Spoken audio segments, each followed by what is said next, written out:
مسعر سے روایت ہے، کہا میں نے سعد بن ابراہیم بن عبد الرحمن بن عوف سے سنا، کہہ رہے تھے ثقہ راویوں کے علاوہ اور کوئی شخص رسول اللہ صلی اللہ علیہ وآلہ وسلم سے حدیث بیان نہ کرے۔ صحیح مسلم حدیث نمبر 31۔ محمد بن عبداللہ بن قہزاز نے، جو مرو کے باشندوں میں سے ہیں، کہا میں نے عبدان بن عثمان سے سنا، کہہ رہے تھے میں نے عبداللہ بن مبارک رضی اللہ عنہ کو یہ کہتے ہوئے سنا، اسناد یعنی سلسلہ سند سے حدیث روایت کرنا دین میں سے ہے، اگر اسناد نہ ہوتا تو جو کوئی جو کچھ چاہتا کہہ دیتا۔ امام مسلم رحمہ اللہ نے کہا اور محمد بن عبداللہ نے کہا مجھے عباس بن ابی رزمہ نے حدیث سنائی، کہا میں نے عبداللہ بن مبارک کو یہ کہتے ہوئے سنا، ہمارے اور لوگوں کے درمیان فیصلہ کن چیز بیان کی جانے والی خبروں کے پاؤں یعنی سندیں ہیں، جن پر روایات اس طرح کھڑی ہوتی ہیں جس طرح جاندار اپنے پاؤں پر کھڑے ہوتے ہیں۔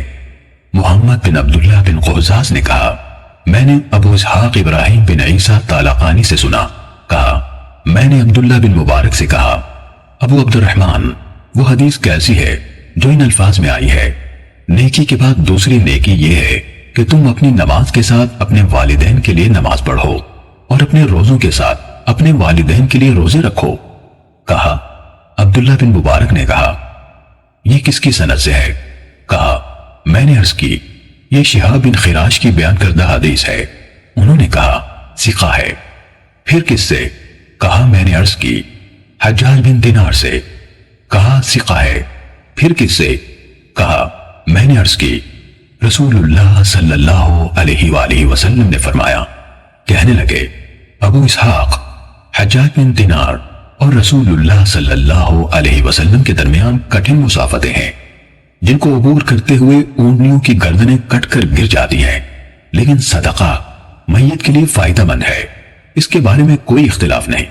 محمد نے کہا میں نے علی بن شقیق سے سنا، کہہ رہے تھے میں نے عبداللہ بن مبارک کو سب کے سامنے یہ کہتے سنا عمر بن ثابت کی روایت کی ہوئی حدیث ترک کر دو، کیونکہ وہ سلف صالحین کو گالیاں دیا کرتا تھا۔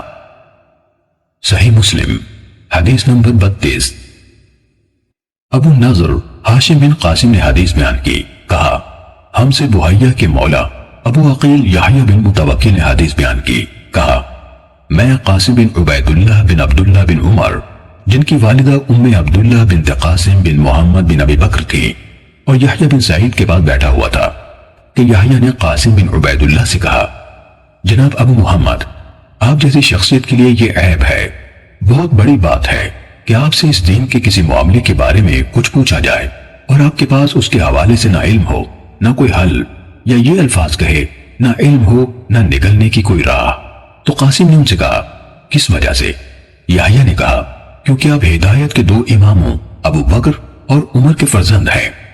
کہا قاسم اس سے کہنے لگے جس شخص کو اللہ کی طرف سے عقل ملی ہو اس کے نزدیک اس سے بھی بدتر بات یہ ہے کہ میں علم کے بغیر کچھ کہہ دوں یا اس سے روایت کروں جو ثقہ نہ ہو۔ یہ سن کر یحییٰ خاموش ہو گئے اور انہیں کوئی جواب نہیں دیا۔ صحیح مسلم حدیث نمبر 33۔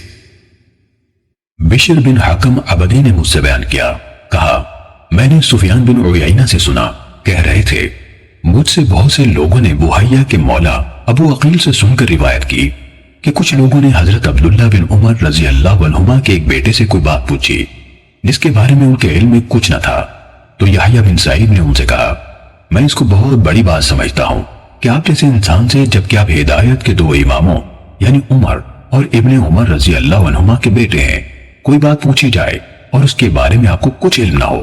انہوں نے کہا بخدا اللہ کے نزدیک اور اس شخص کے نزدیک جسے اللہ نے عقل دی، اس سے بھی بڑی بات یہ ہے کہ میں علم کے بغیر کچھ کہوں یا کسی ایسے شخص سے روایت کروں جو ثقہ نہیں۔ سفیان نے کہا ابو عقیل یحییٰ بن متوکل بھی ان کے پاس موجود تھے جب انہوں نے یہ بات کی۔ صحیح مسلم حدیث نمبر 34۔ یحییٰ بن سعید نے کہا میں نے سفیان ثوری، شعبہ، مالک اور ابن عیینہ سے ایسے آدمی کے بارے میں پوچھا جو حدیث میں پوری طرح قابل اعتماد یعنی ثقہ نہ ہو، پھر کوئی آدمی آئے اور مجھ سے اس کے بارے میں سوال کرے تو ان سب نے کہا اس کے بارے میں بتا دو کہ وہ پوری طرح قابل اعتماد نہیں ہے۔ صحیح مسلم حدیث نمبر 35۔ نظر کہتے ہیں کہ ابن عون سے شہر بن حوشب کے حدیث کے بارے میں سوال کیا گیا۔ اس وقت وہ اپنی دہلیز پر کھڑے تھے۔ وہ کہنے لگے انہوں یعنی محدثین نے یقیناً شہر کو مطعون ٹھہرایا ہے، انہوں نے شہر کو مطعون ٹھہرایا ہے۔ امام مسلم رضی اللہ عنہ نے کہا لوگوں کی زبانوں نے انہیں نشانہ بنایا، ان کے بارے میں باتیں کی۔ صحیح مسلم حدیث نمبر 36۔ ہمیں شبابہ نے بتایا، کہا شعبہ نے کہا میں شہر سے ملا لیکن روایت حدیث کے حوالے سے میں نے انہیں اہمیت نہ دی۔ صحیح مسلم حدیث نمبر 37۔ عبداللہ بن مبارک نے کہا میں نے سفیان ثوری سے عرض کیا بلا شبہ عباد بن کثیر ایسا ہے جس کا حال آپ کو معلوم ہے، جب وہ حدیث بیان کرتا ہے تو بڑی بات کرتا ہے، کیا آپ کی رائے ہے کہ میں لوگوں سے کہہ دیا کروں کہ اس سے حدیث نہ لو؟ سفیان کہنے لگے کیوں نہیں؟ عبداللہ نے کہا پھر یہ میرا معمول ہو گیا کہ جب میں کسی علمی مجلس میں ہوتا جہاں عباد کا ذکر ہوتا تو میں دین کے حوالے سے اس کی تعریف کرتا اور ساتھ یہ بھی کہتا اس سے حدیث نہ لو۔ ہم سے محمد نے بیان کیا، کہا ہم سے عبداللہ بن عثمان نے بیان کیا، کہا میرے والد نے کہا۔ عبداللہ بن مبارک نے کہا میں شعبہ تک پہنچا تو انہوں نے بھی کہا یہ عباد بن کثیر ہے، تم لوگ اس سے حدیث بیان کرنے میں احتیاط کرو۔ صحیح مسلم حدیث نمبر 38۔ فضل بن سہیل نے بتایا، کہا میں نے معلّہ راضی سے محمد بن سعید کے بارے میں جس سے عباد بن کثیر نے روایت کی پوچھا تو انہوں نے مجھے عیسیٰ بن یونس کے حوالے سے بیان کیا، کہا میں اس کے دروازے پر تھا، سفیان اس کے پاس موجود تھے، جب وہ باہر نکل گیا تو میں نے ان یعنی سفیان سے اس کے بارے میں پوچھا تو انہوں نے مجھے بتایا کہ وہ کذاب ہے۔ صحیح مسلم حدیث نمبر 39۔ محمد بن ابی عتاب نے کہا مجھ سے عفان نے محمد بن یحییٰ بن سعید قطان سے حدیث بیان کی، انہوں نے اپنے والد سے روایت کی، کہا ہم نے نیک لوگوں یعنی صوفیہ کو حدیث سے بڑھ کر کسی اور چیز میں جھوٹ بولنے والا نہیں پایا۔ ابن ابی عتاب نے کہا میں محمد بن یحییٰ بن سعید قطان سے ملا تو اس بات کے بارے میں پوچھا، انہوں نے اپنے والد سے روایت کرتے ہوئے کہا تم اہل خیر زہد و ورع والوں کو حدیث سے زیادہ کسی اور چیز میں جھوٹا نہیں پاؤ گے۔ امام مسلم نے کہا کہ یحییٰ بن سعید نے فرمایا ان کی زبان پر جھوٹ جاری ہو جاتا ہے، وہ جان بوجھ کر جھوٹ نہیں بولتے۔ صحیح مسلم حدیث نمبر 40۔